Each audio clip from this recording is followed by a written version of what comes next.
director or proprietor of Ayondes International Academy. Like you rightly asked, the cashless policy has taken a toll on almost every activity in the country. It has grounded the educational sector to an extent. It has affected educational activities, especially in the transportation, sector of the school, where it is difficult for us to access fuel. It's difficult for you to buy parts. In fact, everything is working against the educational sector. 1,001 complaints on daily basis. Right now, the little businesses they were, managing to keep themselves and their families afloat have been, grounded by the policy. Especially those who deal with perishable, goods or items. And most of them pay their school fees from these menial businesses or jobs they do. Right now, these things are gone. The economy completely is grounded. And the authorities, because it doesn't affect them that much, don't see anything bad in it. And they keep pushing. You ask parents for school fees now, they will tell you they don't have money.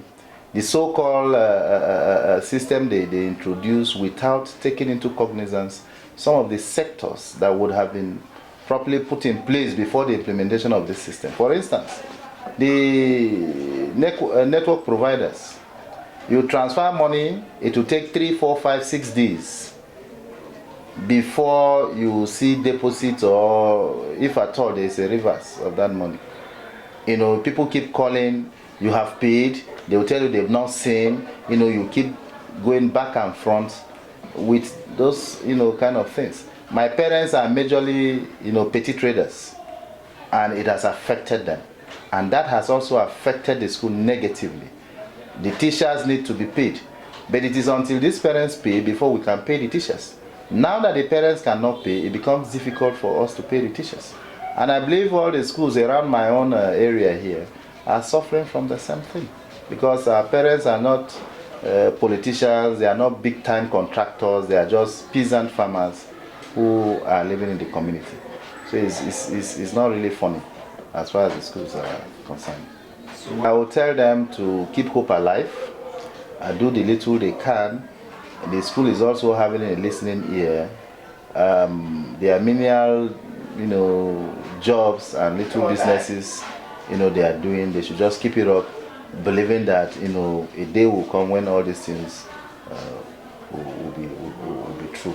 So they should just keep hope alive, keep pressing. God helping us, everything will be in order as far as the cashless policy is concerned. Okay, and also the election you talked about.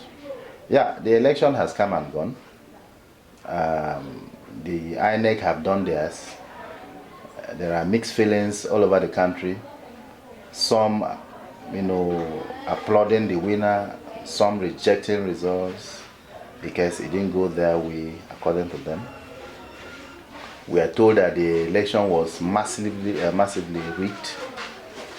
INEC have declared and encouraged the aggrieved parties to go to court. Well, that is Nigeria for you. The APC that won is applauding INEC. PDP, Labour, and other political parties that felt cheated is complaining seriously that election was rigged. And we as citizens, our viewpoints may differ from the way we saw things.